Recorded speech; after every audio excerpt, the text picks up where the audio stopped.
2007-ci ildə New York Times qəzetində Pensilvaniya Universitetinin arxeoloqların verdiyi məlumat nəticəsində müəyyən olunmuşdur ki, Cənubi Azərbaycanda Zaqros dağı ətəyində Hacı Firuz Təpəsi kəndi yaxınlığında 9 ədəd 6 litrlik küp tapılır.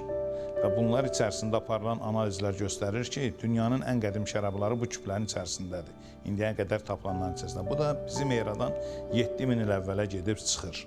Qədim Albaniya dövləti dövründə Azərbaycanda şərabçılıq olubdu, inkişaf eləyibdi və tapılan arxeoloji nümunələr göstərir ki, Albaniya dövründə şərabçılıq o dərəcədə inkişaf etmişdir ki, hətta onu ixrac eləyirdilər, yəni başqa ölkələrə şərab satılırdı. Ancaq 7-ci əsrdən Azərbaycandakı İslam dini qəbul olundu və ondan sonra təbii ki, şəriət qanunlarına görə şərab istehsalı qadağan olundu və ta ki 19-cu əsrin əvvəlləri Almanların Azərbaycana köçürülməsindən sonra yenidən Azərbaycanda şərabçılıq, üzümçülük, şərabçılıq yenidən inkişaf etməyə başlayıbdı.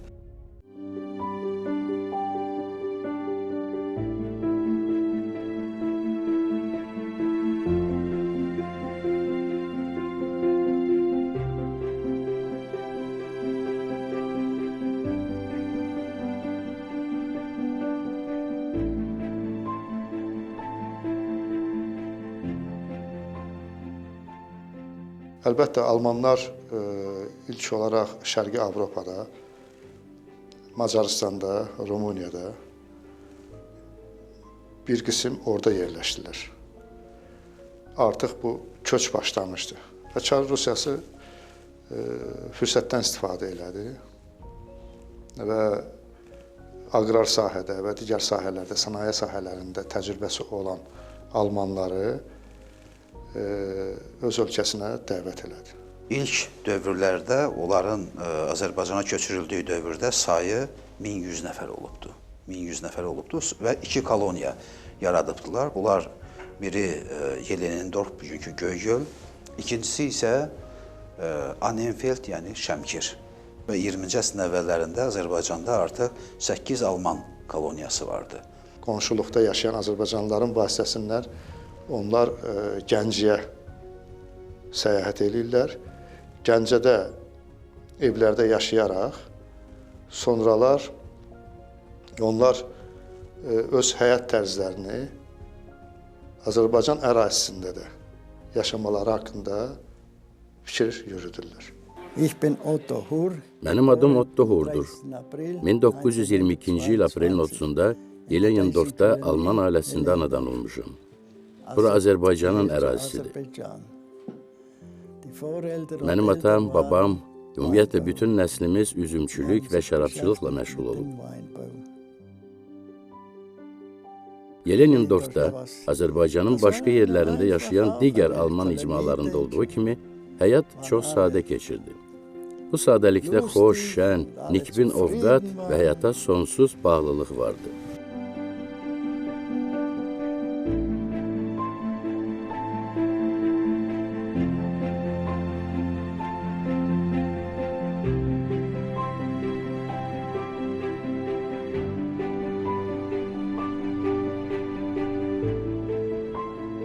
Müxtəlif sahələrdə çalışırlar, ancaq sonda qərar verirlər ki, əsas bunların istiqaməti, bacarığı, üzümçülük və şərabçılıqla bağlıdır. Şərab qayrılmağı anam tərəfdən başlamışam. Babam İndires Bey, bu şəkili var burada. İndires Bey, anam onlardan o ailənin uşağı kimi onlardan götürüb, mən də anamdan götürmüşəm. 60 ildən çoxdur şərabçılıqla məşğulam.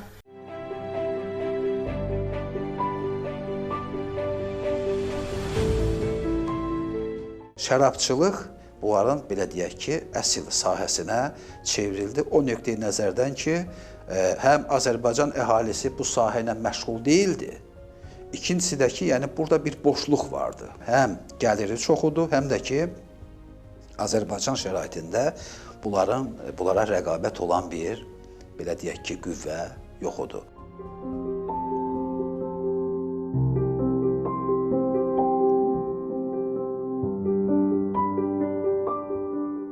ilk dəfə olaraq yeraltı zirzəmilərin hazırlanması, stabil temperaturda şərabın hazırlanması, üzüm bağlarına xəstəliyin düşməməsi üçün onun kötüklərinə dərmanların vurulması, ağacların calaq olunması, demək olar ki, bunların yaşıl budaması və digər budamalar bunlar tərəfindən aparıldı. Məhz bunun sayəsində də Almanların burada işlədiyi dövrlərdə bizim şərablarımız dünya miqyasında həm şərabdan, həm də konyakdan müxtəlif beynəlxalq sərgilərdə qızıl medallara layiq görüldü.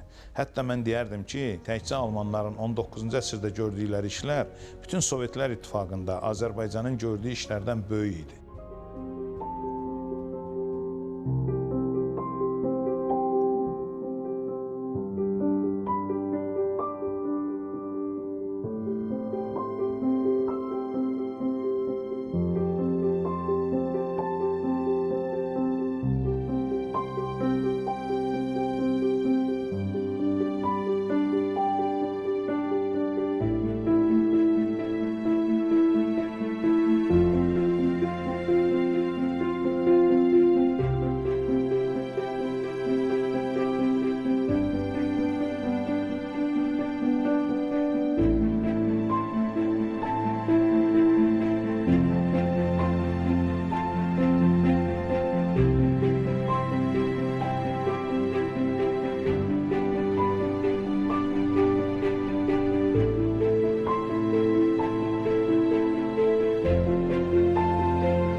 Və bundan sonra Forer daha da həvəslənir və qısa müddət çərçivəsində şərabçılıq istehsalını qurur. Bundan sonra o öz oğlanlarını həmin o şərabçılıq istehsalına cəlb edərək Forer qardaşları adında belə bir şirkət təsis edir.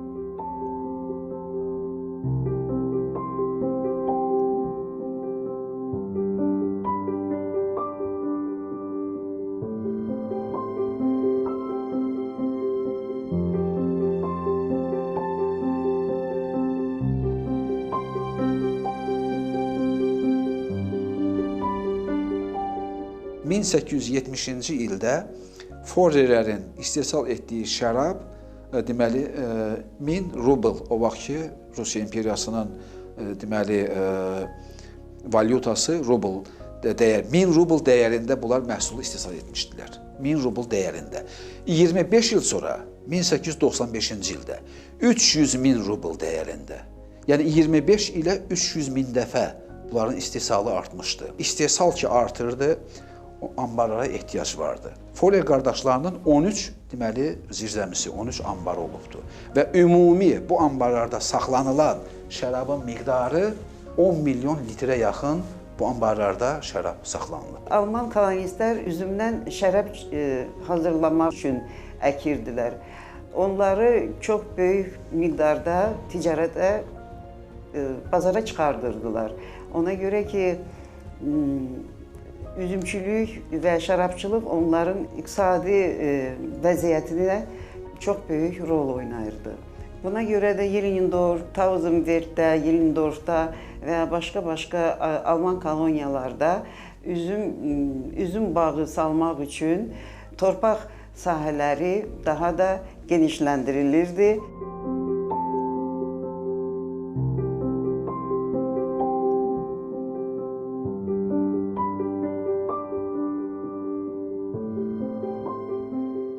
...1868-ci ildə Yelendorf koloniyasında ilk pivə zavodunu inşa ediblər. Bu bir yardımçı müəssisə idi. 90-cı illərdə Forer qardaşları ticarət evi adı kimi artıq bu tanınır.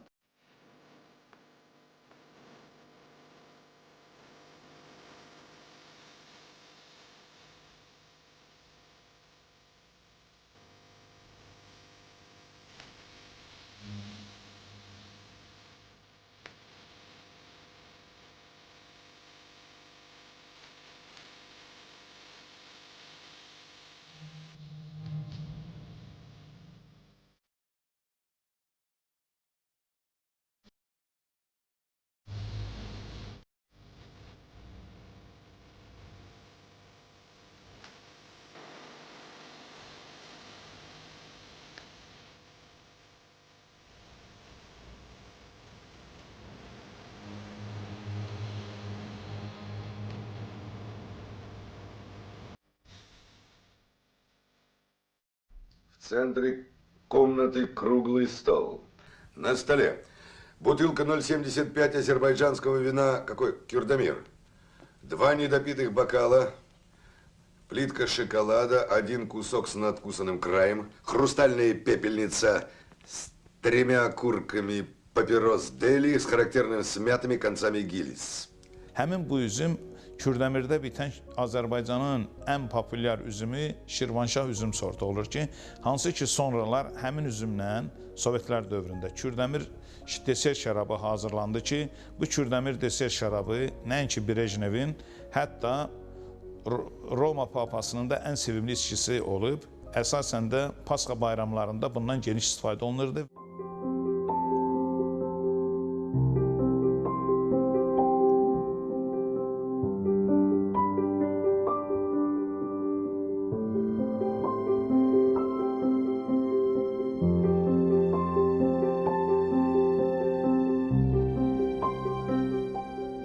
Çox əfsuslar ki, son zamanlar Şirvanşahı üzüm sortunun miqdarının azalması və digər yerlərdə bitən Şirvanşahıdan Kürdəmirdə bitdiyi kimi ətrin dadının əmələ gəlməməsi Şirvanşahı üzüm sortunun itib getməsinə səbəb oldu.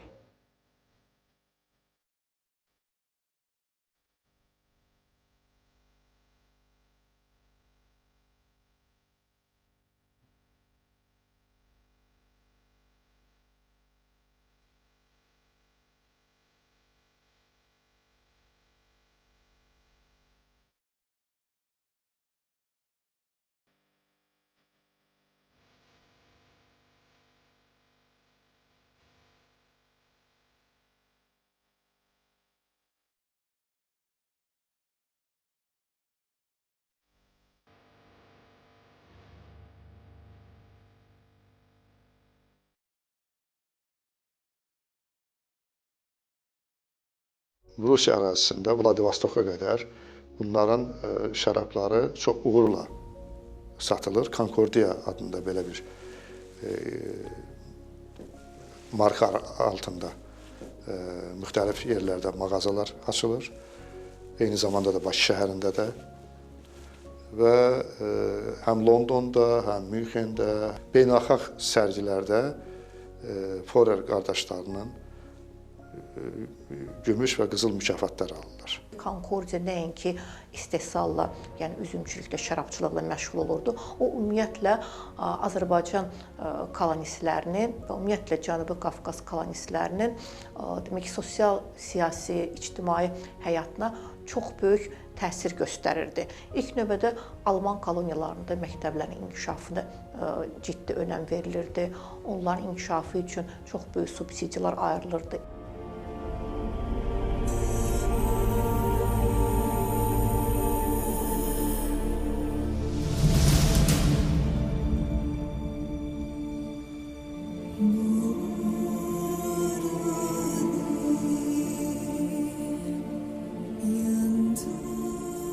Partiyanın 14-cü qurultayı ilə sənayeləşdirmə xəttinə götürmüşdü. Sənayeləşdirmə xəttinin əsas məqsədi xüsusi mülkiyyəti tamamilə ləğv etmək idi. Concordia isə bu xırda və orta mülkiyyətin inkişafı üçün bir örnək idi, bir mənbə idi.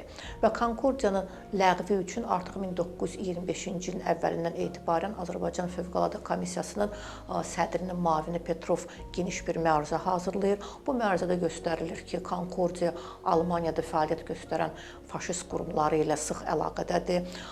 Concordia SSR-dən küllü miqdarda valyuta çıxarır və bunu da Germes, demək ki, Almaniyada fəaliyyət göstərən Germes cəmiyyəti ilə olan əlaqəsini nümunə olaraq demək ki, sübut etməyə çalışırdı. Bundan əlavə demək ki, Concordia həmçinin Sovet quruculuğuna qarşı yönəlmiş bir qurum kimi də həmin məruzədə demək ki, məruzə vurğulayırdı. Siemens qardaşları Gədəbəydə mis istehsalı ilə məşğul idilər və sonradan elektroliz yəni elektrik cərəyanı vasitəsilə o çökmə prosesi ki, bunlar həyata keçirdilər və misdən qızılı ayırmağa başladılar. Orada tiyanlar vardı. Məsələn, 6 tona qədər ərdə bilən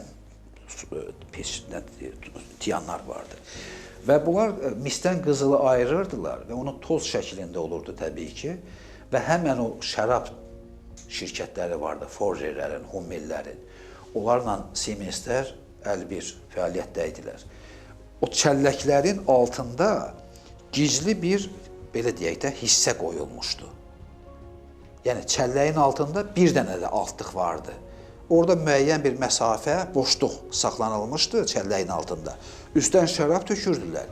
Həmən altdakı boşluq yerlərə də qızıl tozu doldurub, onu Almaniyaya ixrac edibdilər. 12 il bundan Çar Rusiyası hökumətinin deməli, o gömrük məntəqələrinin xəbəri olmayıbdır.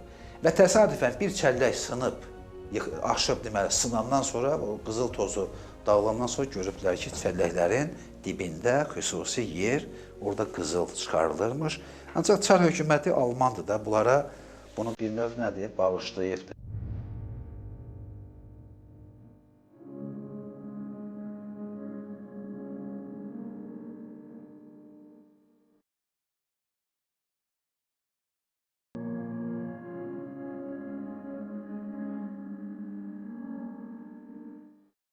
...20-ci illərdə Forerlərin və Hummerlərin sənaye müəssisələri və üzüm təsərrüfatları bazasında Privokzalnaya, Xarabayeri, Sadıllı, Qarayeri və Qaraarx, Qaraçanaq, Alabaşlı kimi üzümçülük savxozları yaradılmışdır. Forerlərin Rusiya imperiyasının deməli 38 quberniyasında 183 firma mağazaları vardı. Və onun coğrafiyasına baxanda uzaq şərqdən Saxalin adasından başlayır, qərbdə Kaliningrad deyirik də bugün, Königsbergə qədər. Bütün Rusiya imperiyasında Sibir, İrkutsk, Krasnoyarskda, Mərkəzi Asiyada Aşqabadda, Mərvdə, keçdik Daşkənddə, Kiyevdə, Moskvada, Sankt-Peterburqda və s. Bütün imperiyanın 183 şəhərində bunların firma mağazaları vardı. Və Rusiyadakı o vaxtda 2.400.000 Alman yaşayırdı. Birinci Dünya müharibəsi ərəfəsində 2.400.000. Ən varlı Almanlar Azərbaycandakılarıdır. Onların qızılları kilolarla ölçülmürdü.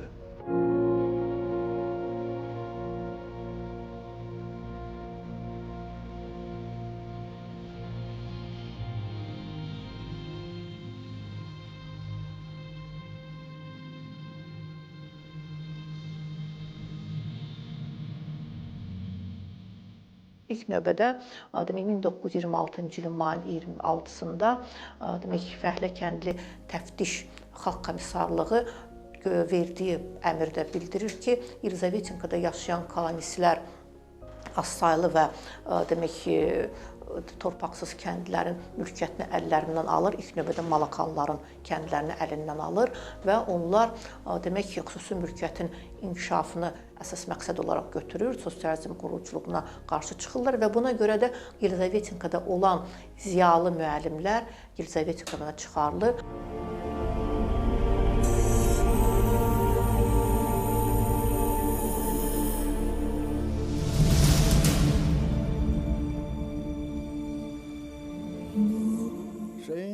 30-cu illərə qədər həyat çox gözəl idi. Sonra tədricən günbəgün hər şey pisləşməyə başladı.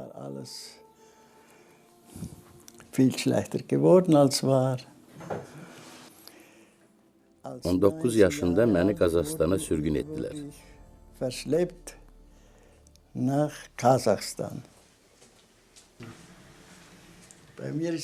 70 il Rusların, sonra da 17 il Almanların arasında yaşadım. Bəli, Almaniyaya 70 yaşım olanda gəldim.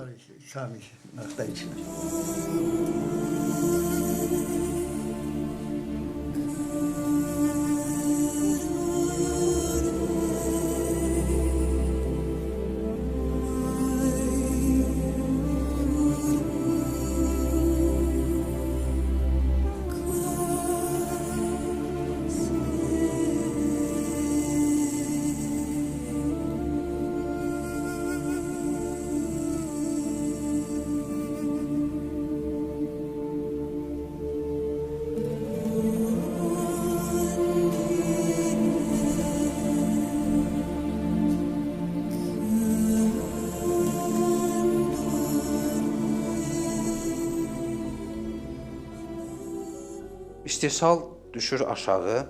Həm də müharibənin burada təsiri vardı təbii ki. Yollar filan bağlanmışdı. Bir dəmir yol xətti vardı. Onunla da deməli cəbhə üçün silah, sursat, geri qaydanda da yaralılar daşınırdı və s. Ona görə o üzüm, istehsal olunan üzüm qalırdı anbarlarda, satılmırdı, tələbat azalmışdı, gəlir də ona görə nədir? Aşağı düşmüşdü. Amma hər halda Forerlər 1920-ci illərə qədər hələ onların təsərrüfatlarının qalıqları vardı, qalmaqdaydı. Sovet hökuməti qurulandan sonra, 1920-ci ildən sonra Forerlərin fəaliyyətinə tamamən nədir? Son qoyuldu. Bu bütün onların zavodları, konyak zavodları, spirt zavodları və s. hamısı Sovet hökuməti tərəfindən müsadirə edilib, milliləşdirildi. Gəncə qubernatorun yanına gedən Ələkbər bəy Rəfibəyli ilk dəfə bu dost şəraitində yaşayan almanların heç bir günahı olmadığını isbat edərək ondan qubernatordan xahiş edir ki, çara məktub yazılsın və oradan razılıq alınsın ki, bu insanlara əl vurulmasın. İlk dəfə bu həyata keçirilir və bütün o icma öz təşəkkürünü bildirir Ələkbər bəyə. Ancaq ikinci dəfə artıq İkinci Dünya müharibəsi ərəfəsində qəti bir qərar olur və almanlar Azərbaycandan sürgün olunur. Əsasən Sibirə, Qazaxıstana. Ancaq qismən bəzi almanlar, hansı ki Azərbaycanlılarla ailə qurmuşdular, hansı ki qarışıq idilər, onlar Bakıda və rayonlarda yerli əhali tərəfindən qorunub saxlanmışlar.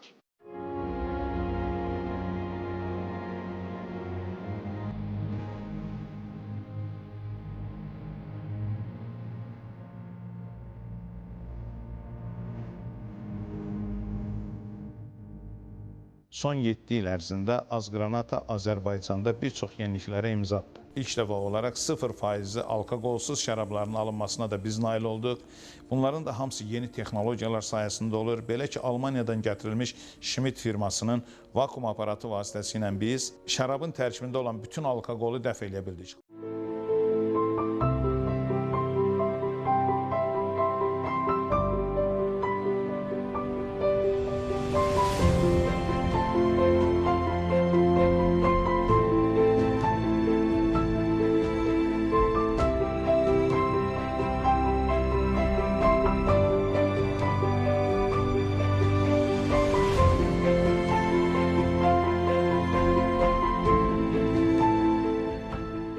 Göygölə, Şəmkirə səfər eləyəndə mən həmişə oranı, rayon mərkəzinin quruluşunu açıq səmada bir muzey kimi görürəm. Yəni enli küçələr, gözəl evlər, kilsə, məktəblər, səliqəli səkilər və bu günləri mən düşünürəm ki, əgər zamanında bu işləri almanlar belə bir səliqə ilə həyata keçirmişdilərsə, onlar bunu daha da inkişaf etdirəcəklər. Ancaq bu qismətdir, bu əlbəttə siyasətdir, tarixdir.